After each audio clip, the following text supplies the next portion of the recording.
Bonjour et bienvenue à Sa Parole pour aujourd'hui. Le thème du jour? Entrez en résistance.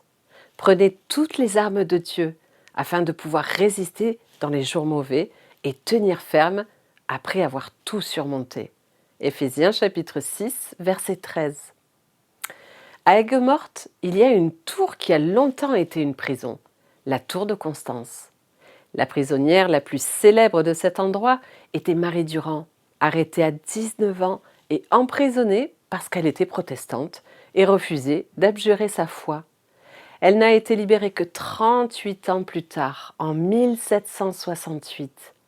Elle a gravé sur une pierre de la tour le verbe résister. Elle est toujours restée fidèle à sa foi et encourageait les autres prisonnières à en faire autant.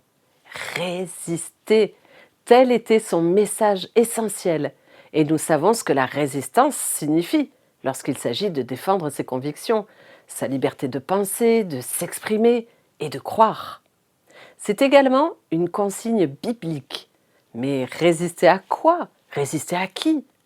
Pour vivre notre engagement chrétien, il nous faut résister à toutes les tentations du monde, de divertissement, qui nous éloignent de la vigilance de l'âme. Résister contre les vanités matérielles qui réclament de nous nos investissements, lesquels devraient être pour Dieu que nous aimons. Résister aux activités improductives au regard de l'essentiel et surtout de l'éternité, qui seul compte vraiment. Résister, ce n'est pas céder aux pressions qui éloignent de la vérité en Dieu, c'est se maintenir et tenir malgré l'adversité. C'est encore une nécessité pour demeurer fidèle jour après jour. Il est si facile aujourd'hui d'oublier l'essentiel quand il s'agit de vivre sa foi et les engagements qui en découlent.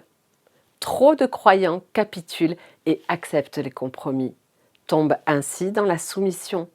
Il faut du cœur, du courage et de la volonté pour entrer dans cette résistance.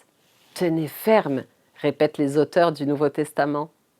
L'intégrité est à ce prix et fort heureusement, celui pour qui nous résistons est aussi celui qui nous en donne la force. Il y aura aujourd'hui bien des occasions pour résister encore, intérieurement et ou publiquement. Que le Seigneur soit à vos côtés à chaque minute.